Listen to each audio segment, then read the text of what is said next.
प्यारे बच्चों, आज हम अपनी पाठ्य पुस्तक में गद्य खंड का पाठ मियाँ नसरुद्दीन इसका अध्ययन कर रहे हैं। इसमें एक नान बाई की कहानी है। नान बाई रोटी बनाने की कला में जो महारत हासिल किए हुए होता है उसे नान बाई के नाम से जानते हैं। तो एक ऐसे नान बाई की एक रोटी बनाने की कला जिसने अपने पुरखों से, अपने पूर्वजों से रोटी बनाने की, विभिन्न प्रकार की रोटियां बनाने की कला सीखी हुई है, उसके विषय में इस पाठ में बताया हुआ है। उसका नाम है मियाँ नसरुद्दीन। साहबों, उस दिन अपन मटिया महल की तरफ से न गुजर जाते तो राजनीति, साहित्य और कला के हजारों हजार मसीहों के धूम धड़क्के में नान बाइयों के मसीहा मियाँ नसरुद्दीन को कैसे तो पहचानते और कैसे उठाते लुत्फ़ उनके मसीही अंदाज का। अब हम देखते हैं उनका मसीही अंदाज कैसा था। हुआ यह है कि हम एक दोपहरी जामा मस्जिद के आड़े पड़े मटिया महल के गड़ैया मोहल्ले की ओर निकल गए। एक निहायत मामूली अंधेरी सी दुकान पर पटापट आटे का ढेर सनते देख ठिठके। वहाँ देखा हमने कि एक व्यक्ति आटे का ढेर सान रहा है, तैयार कर रहा है। सोचा सेवइयों की तैयारी होगी, पर पूछने पर मालूम हुआ कि ख़ानदानी नान बाई मियाँ नसरुद्दीन की दुकान पर खड़े हैं। वो दुकान किसकी थी? मियाँ नसरुद्दीन की दुकान थी। मियाँ नसरुद्दीन कौन?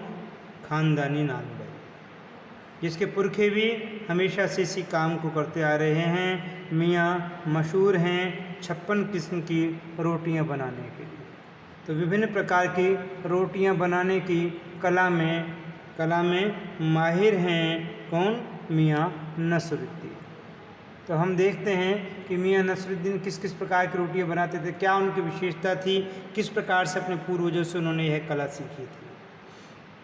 हमने जो अंदर झांका तो पाया मियाँ चारपाई पर बैठे बीड़ी का मज़ा ले रहे थे। चारपाई पर बैठे बैठे मियाँ क्या कर रहे थे? बीड़ी पी रहे थे। मौसमों की मार से पका चेहरा, आँखों में काइयाँ भूरापन और पेशानी पर मंजे हुए कारीगर के तेवर। पेशानी मीन्स माथे पर ऐसे भाव नज़र आ रहे थे कि कोई मंजा हुआ कारीगर है। हमें गाहक समझ मियाँ ने नज़र उठाई। बोलते हैं, फरमाइए। झिझक से कहा, आपसे कुछ एक सवाल पूछने थे, आपको वक्त हो तो। लेखक उससे कहता है कि हमें आपसे कुछ सवाल पूछने हैं। मियाँ नसरुद्दीन ने पंच हजारी अंदाज में सिर हिलाया, निकाल लेंगे वक्त थोड़ा, पर यह तो कहिए आपको पूछना क्या है। मियाँ जी कहते हैं, हम वक्त तो निकाल देंगे, लेकिन आप बताइए कि आपको पूछना क्या है। फिर घूर कर देखा और जोड़ा, मियाँ कहीं अखबार नवीस तो नहीं हो। उन्हें लगने लगा कि पूछने वाला शायद कहीं कोई पत्रकार हो। यह तो खोजियों की खुराफात है। हम तो अखबार बनाने वाले और अखबार पढ़ने वाले दोनों को ही निठल्ला समझते हैं। तो नसरुद्दीन जी कहते हैं कि हम तो अखबार बनाने वाले और अखबार में खबर छापने वाले, अखबार पढ़ने वाले, उन सभी को निठल्ला मानते हैं कि वो खाली हैं, इसलिए इधर उधर अपना समय व्यतीत करते हैं, समय पास करते हैं। हाँ, कामकाजी आदमी को इससे क्या काम है। खैर, आपने यहाँ तक आने की तकलीफ़ उठाई ही है तो पूछिए क्या पूछना चाहते हैं। तो इस प्रकार से मियाँ नसरुद्दीन ये प्रश्न करते हैं कि बताइए आप क्या पूछना चाहते हैं। पूछना यह था कि किस्म किस्म की रोटी पकाने का इल्म आपने कहाँ से हासिल किया। ये आपने रोटी बनाने की जो कला है, ज्ञान है, ये कहाँ से हासिल किया है। लेखक उनसे पूछता है। मियाँ नसरुद्दीन ने आँखों के कंचे हम पर फेर दिए, अर्थात आँखें पूरी तरह से हमारे ऊपर गढ़ा ली ने, और वो जानना चाह रहे थे कि आखिर हम ऐसा उनसे क्यों पूछ रहे हैं। फिर तरेर कर आँखें बोले कि क्या मतलब। पूछिए साहब, नान बाई इल्म लेने कहीं और जाएगा क्या नगीना साज के पास जाएगा, क्या आईना साज के पास जाएगा, क्या मीना साज के पास, या रफूगर, रंगरेज या तेली तमोली से सीखने जाएगा। क्या फरमा दिया साहब, यह तो हमारा ख़ानदानी पेशा ठहरा, अर्थात हम किसी दूसरे से सीखने नहीं गए, ये तो हमारा ख़ानदानी पेशा है। हम अपने पूर्वजों से इस प्रकार की इस कला को सीखते आए हैं। हमारे पूर्वज भी यही काम करते आए हैं और इस कला में सिद्धहस्त रहे हैं। हाँ, इल्म की बात पूछिए तो कुछ भी सीखा अपने वालिद मीन्स पिता, अपने वालिद उस्ताद से ही सीखा है। कोई दूसरा हमारा उस्ताद नहीं, गुरु नहीं है, बल्कि हमारे पिता ही हमारे उस्ताद हैं। उन्हीं से हमने ये ज्ञान सीखा है। मतलब यह है कि हम घर से न निकले कि कोई पेशा अख्तियार करेंगे।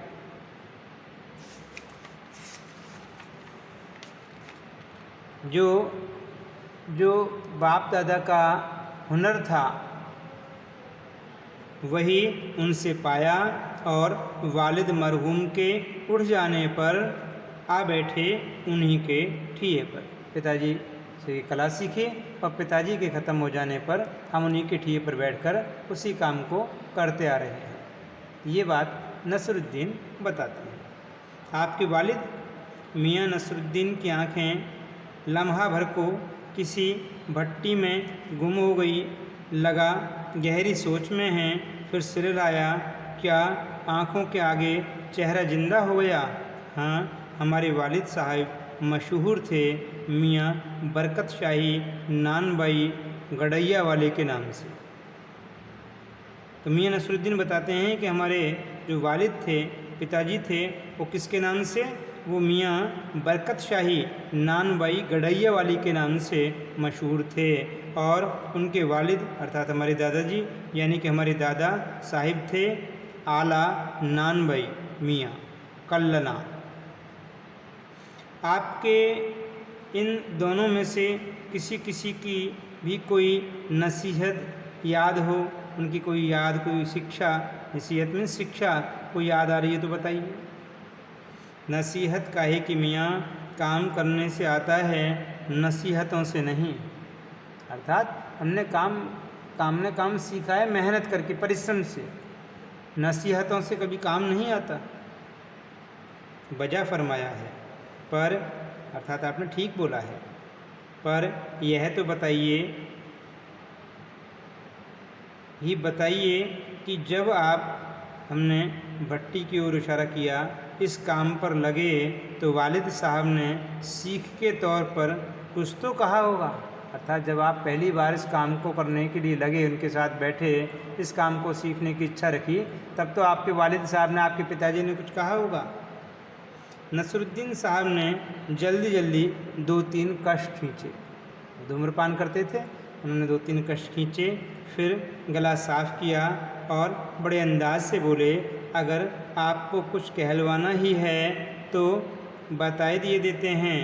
आप जानो, जब बच्चा उस्ताद के यहाँ पढ़ने जाता है, उस्ताद मीन्स गुरु के यहाँ पढ़ने जाता है, तो उस्ताद कहता है, कहे अलिफ, बच्चा कहता है अलिफ, कहे बे, बच्चा कहता है बे, कहे जीम, बच्चा कहता है जीम।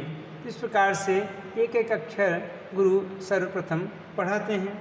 इस बीच उस्ताद जोर का एक हाथ सिर पर धरता है और शागिर्द चुपचाप परवान करता है। समझे साहिब, एक तो पढ़ाई ऐसी और दूसरी बात बीच में छोड़ सामने से गुजरते मीर साहब को आवाज़ दे डाली, कहो भाई मीर साहब, सुबह न आना हुआ? पर क्यों? तो अचानक मीर साहब को वो आवाज़ दे देते हैं।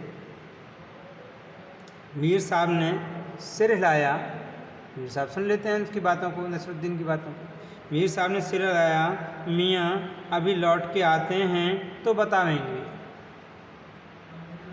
आप दूसरी पढ़ाई की बाबत कुछ कह रहे थे ना? इस बार मियाँ नसरुद्दीन ने यूँ सिर हिलाया कि सुकरात हों। हाँ, एक दूसरी पढ़ाई भी होती है, सुनिए। अगर बच्चे को भेजा मदरसे तो बच्चा न कच्ची में बैठा, मदरसे मीन्स विद्यालय, न कच्ची में बैठा, न बैठा वह पक्की में, न दूसरी में, और जा बैठा तीसरी में।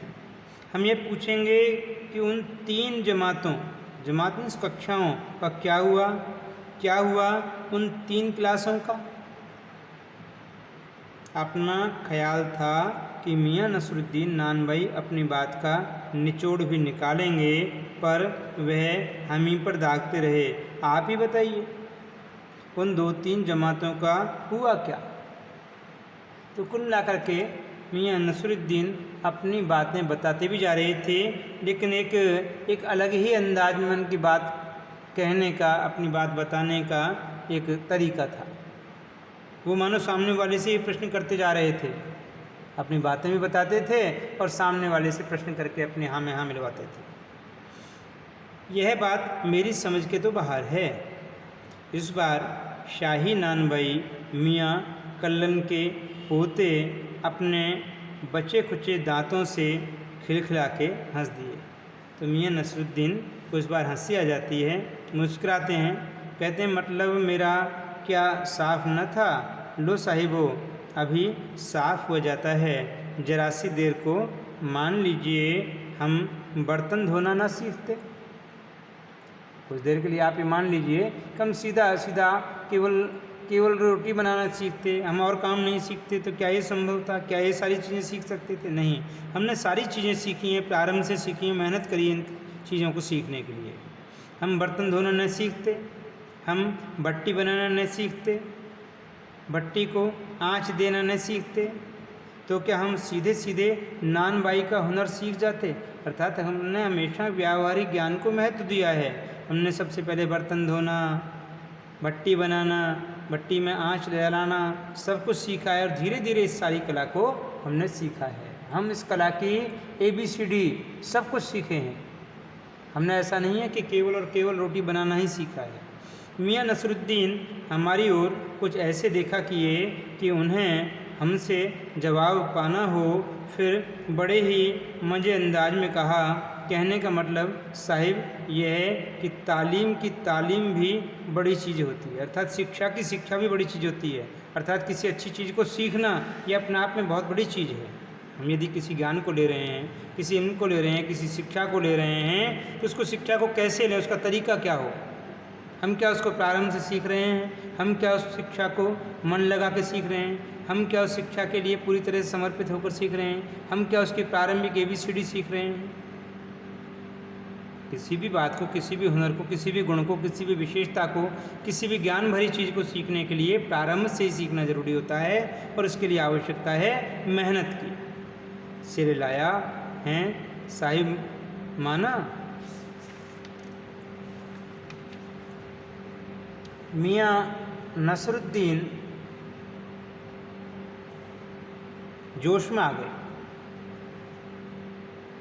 हमने न लगाया होता खोमचा तो आज क्या यहाँ बैठे होते। अर्थात हमने छोटे से छोटा काम भी किया है, तब जा कर के हमें यह महारत हासिल हुई है और अब आज हम इतने बड़े खानदानी नानभाई बन पाए हैं। मियाँ को खोमचे वाले दिनों में भटकते देख हमने बात का रुख मोड़ा। आपने खानदानी नानभाई होने का जिक्र किया, क्या यहाँ और भी नानभाई हैं? मियाँ ने घूरा, बहू तेरे, पर खानदानी नहीं।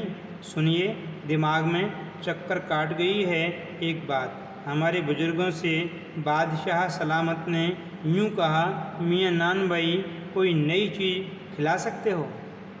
तो मियाँ नसरुद्दीन अपने बुजुर्गों की, अपने पूर्वजों की बात बताता है, उनके हुनर और उनकी कला के विषय में एक उदाहरण पेश कर रहा है और कह रहा है कि एक बार हमारे बुजुर्गों से बादशाह सलामत ने यूँ कहा कि मियाँ नानभाई कोई नई चीज़ खिला सकते हो, हुक्म कीजिए जहाँ बना। हमारे बुजुर्ग ने जवाब दिया। बादशाह सलामत ने फरमाया, कोई ऐसी चीज़ बनाओ जो न आग में पके न पानी से बने। क्या उनसे बनी ऐसी चीज़? लेखक ने प्रश्न किया कि क्या उन्होंने फिर ऐसी कोई चीज़ बनाई? क्यों न बनती साहब, बनी और बादशाह सलामत ने खूब खाई और खूब सराही। सराही मीन्स उसकी खूब प्रशंसा भी की। लगा हमारा आना कुछ रंग लाया चाहता है। अर्थात धीरे धीरे मियाँ नसरुद्दीन अब पूरे भावों में बहने लगे थे और हमें अपनी सारी बारीकियाँ, अपने पूर्वजों की सारी कलाओं के विषय में बताना जा रहे थे। बेसब्री से पूछा, यह पकवान क्या था, कोई ख़ास ही चीज़ होगी? मियाँ कुछ देर सोच में खोए रहे। सोचा पकवान पर रोशनी डालने को हैं कि नसरुद्दीन साहब बड़ी रुखाई से बोले, यह हम ना बतावेंगे, बस आप इतना समझ लीजिए कि एक कहावत है ना कि खानदानी नानबई कुएं में भी रोटी पका सकता है। कहावत जब भी गढ़ी गई हो हमारे बुजुर्गों के कर्तव्य पर ही पूरी उतरती है। अर्थात हमारे बुजुर्गों ने निश्चित रूप से अपनी कला का प्रदर्शन किया जहाँ पनाह के सामने, बादशाह के सामने, लेकिन हम उसका नाम नहीं बताएंगे कि उन्होंने क्या बनाया और कैसे बनाया। मज़ा लेने के लिए लेखक ने टोका, कहावत यह सच्ची भी है कि? मियाँ ने तरेरा, और क्या झूठी है? आप ही बताइए, रोटी पकाने में झूठ का क्या काम? झूठ से रोटी पकेंगी? क्या पकती देखी हैं कभी? रोटी जनाब पकती हैं आँच से, समझे? सिर हिलाना पड़ा और कहा लेखक ने, आप ठीक फरमाते हैं। इस बीच मियाँ ने किसी और को पुकार लिया। मियाँ रहमत, इस वक्त किधर को? अरे वह लौंडिया ना आई रुमाली लेने, शाम को मंगवा लीजो। तो मियाँ जी किसी दूसरे से बात करने लग जाते हैं। मियाँ एक बात और आपको बताने की जहमत उठानी पड़ेगी। जहमत मीन्स पीड़ा। कौन सी बात बताते हैं? मियाँ ने एक और बीड़ी सुलगा ली थी, सो कुछ फुर्ती पा गए थे। पूछिए, अरे बात ही तो पूछिएगा, जान तो न ले देवेंगे? उसमें भी अब क्या देर, 70 के हो चुके। फिर जैसे अपने से ही कहते हों, वालिद मरहम तो पूछ किए, अर्थात चले गए इस दुनिया से। 80 पर क्या मालूम हमें इतनी मोहलत मिले न मिले। अर्थात हमारे पिताजी तो 80 वर्ष की उम्र पर चले गए थे इस दुनिया को छोड़ करके। हमारी भी 70 वर्ष तो उम्र हो चुकी है, पता नहीं आगे हमें कितना जीवन मिले कितना न मिले। इस मजमून पर हमसे कुछ कहते न बनाया तो कहा, अभी यही जानना था कि आपके बुजुर्गों ने शाही बावर्ची खाने में तो काम किया ही होगा। मियाँ ने बेरुखी से टोका, वह बात तो पहले ही हो चुकी है। हो तो चुकी है साहिब, पर जानना यह था कि दिल्ली के किस बादशाह के यहाँ आपके बुजुर्ग काम किया करते थे। अजी साहिब, क्यों बाल की खाल निकालने पर तुले हो? कह दिया ना कि बादशाह के यहाँ काम करते थे, सो क्या काफ़ी नहीं? हम खिसियानी हंसी हंसे। है तो काफ़ी, पर जरा नाम लेते तो उसे वक्त से मिला लेते, पता लगता कि यह कब की घटना है। लेखक फिर प्रश्न करना चाहता है, फिर आगे की बात पूछना चाहता है, लेकिन मियाँ नसरुद्दीन आगे कुछ ज़्यादा बताने को तैयार नहीं है। वक्त से मिला लेते खूब, पर किसे मिलाते जनाब आप वक्त से? मियाँ हंसे, जैसे हमारी खिल्ली उड़ाते हो, हमारी मजाक बना रहे हो। वक्त से वक्त को किसी ने मिलाया है आज तक? खैर पूछिए, किसका नाम जानना चाहते हैं? दिल्ली के बादशाह का ही ना। उसका नाम कौन नहीं जानता? जहाँ पनाह बादशाह सलामत ही ना। कौन से? बहादुर शाह जफ़र की? मियाँ ने खींचकर कहा। फिर अलट पलट के वही बात, लिख लीजिए बस यही नाम। आपको कौन बादशाह के नाम चिट्ठी रुक भेजना है कि डाक खाने वालों के लिए सही नाम पता ही ज़रूरी है। अर्थात मियाँ नसरुद्दीन नाम बताने को तैयार नहीं थे, या कि कहें कि मियाँ नसरुद्दीन को उनकी नाम की जानकारी नहीं थी, या कि ये कहें कि मियाँ नसरुद्दीन अपनी बात को कुछ बढ़ा चढ़ा करके कह रहे थे, इसलिए कुल मिला करके उन्होंने वो नाम नहीं बताया। हमें बिटर बिटर अपनी तरफ देखते पाया तो सिर हिला अपने कारीगर से बोले, अरे ओ बब्बन मियाँ, भट्टी सुलगा दो तो काम से निपटें। यह बब्बन मियाँ कौन है साहेब? मियाँ ने रुखाई से जैसे फाँक ही काट दी हो। बोला, अपने कारीगर, और कौन होंगे? मन में आया पूछ लें आपके बेटे बेटियां हैं, पर मियाँ नसरुद्दीन के चेहरे पर किसी दबे हुए अंधड़ के आसार देख यह मजमून ने छेड़ने का फैसला किया। इतना ही कहा, ये कारीगर लोग आपकी शागिर्दी करते हैं, अर्थात ये आपका को गुरु मान करके आपके शिष्यत्व इन्होंने स्वीकार किया है। खाली शागिर्दी ही नहीं साहेब, गिन के मजूरी देता हूँ। 2 रुपये मन आटे की मजूरी, 4 रुपये मन मैदे की मजूरी। हाँ, अर्थात केवल ये मेरे यहाँ शागिर्द के रूप में ही काम नहीं करते, बल्कि मैं जो कुछ भी काम इनसे करवाता हूँ उनकी मजूरी के पैसे भी देता हूँ। उनकी मेहनताना मैं अपने पास रखता नहीं हूँ। हाँ, ज़्यादातर भट्टी पर कौन सी रोटियाँ पका करती हैं? देखो, फिर प्रश्न करता है उनसे।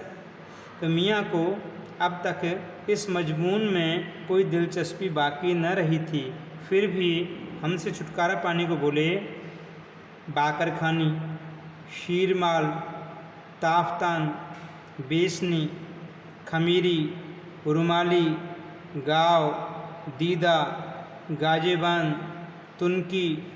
फिर तेवर चढ़ा हमें घूर कर कहा, तुनकी पापड़ से ज़्यादा महीन होती है। महीन? हाँ, किसी दिन खिलाएंगे आपको। ये विभिन्न प्रकार की जो रोटियां बनाते थे मियाँ नसरुद्दीन, उनका नाम ले करके बताते हैं, और बताते हैं कि एक रोटी ऐसी होती है जो पापड़ से भी महीन होती है, तुनकी। ये पापड़ से भी महीन होती है, आपको एक दिन बना करके ज़रूर खिलाएंगे। एकाएक मियाँ की आंखों के आगे कुछ कौंध गया। एक लंबी सांस भरी और किसी गुमशुदा याद को ताज़ा करने को कहा। उतर गए वे ज़माने और गए वे कद्रदान जो पकाने खाने की कद्र करना जानते थे। मियाँ अब क्या रखा है, निकाली तंदूर से, निगली और हजम। अर्थात न आज वो ऐसी कला रखने वाले कलाकार बचे हैं, ऐसी रोटियां बनाने वाले नान भाई बचे हैं, न उनकी तारीफ़ करने वाले लोग बचे हैं, न उनके हुनर को पहचानने वाले लोग बचे हैं। यह कह कर के मियाँ के चेहरे पर एक गंभीरता के भाव झलकने लगते हैं।